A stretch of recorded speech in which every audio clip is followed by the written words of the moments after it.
দেশের বিভিন্ন চিনি কলের অবসরপ্রাপ্ত ৩,০০০ শ্রমিক কর্মচারী ও কর্মকর্তার বকেয়া বেতন পরিশোধের দাবিতে বিক্ষোভ করেছে অবসরপ্রাপ্ত শ্রমিক কর্মচারী ও কর্মকর্তা কল্যাণ পরিষদ।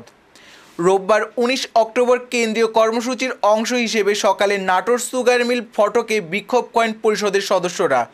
এ সময় বক্তারা বলেন, নাটোরের ৪০৭ জন শ্রমিকের বকেয়া প্রায় ৩৩ কোটি টাকা। দীর্ঘদিন ধরে বকেয়া অর্থ না পাওয়ায় অবসরপ্রাপ্ত শ্রমিক কর্মচারী ও কর্মকর্তারা মানবেতর জীবনযাপন করছেন। এই অবস্থায় দ্রুত বকেয়া পরিশোধের পাশাপাশি সামাজিক নিরাপত্তা কর্মসূচির আওতায় দুটি উৎসব ভাতা, বৈশাখী ভাতা ও চিকিৎসা ভাতা দেওয়ার দাবি করা হয়।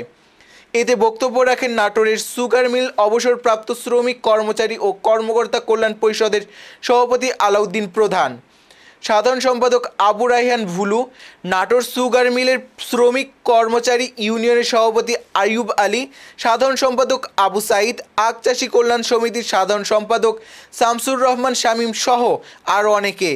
বিক্ষোভ সমাবেশ শেষে বকেয়া পরিশোধের দাবিতে নাটোর সুগার মিলের ব্যবস্থাপনা পরিচালকের কাছে স্মারকলিপি দেওয়া হয়।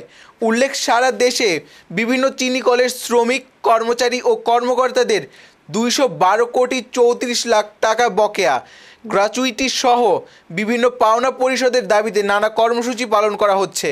আলাউদ্দিন প্রামাণিক আমার অবসর ভাই লোকজন আছে, আমি সবাই এক কথায় একই কণ্ঠে আমরা তাদের সাথে আছি ইনশাআল্লাহ। আমি এখানে আমাদের নাটোর সুগার মিলের সচিব মহোদয় আছে বা যারা কর্মকর্তা আছেন, যে কোনো আন্দোলন ঠিক আছে।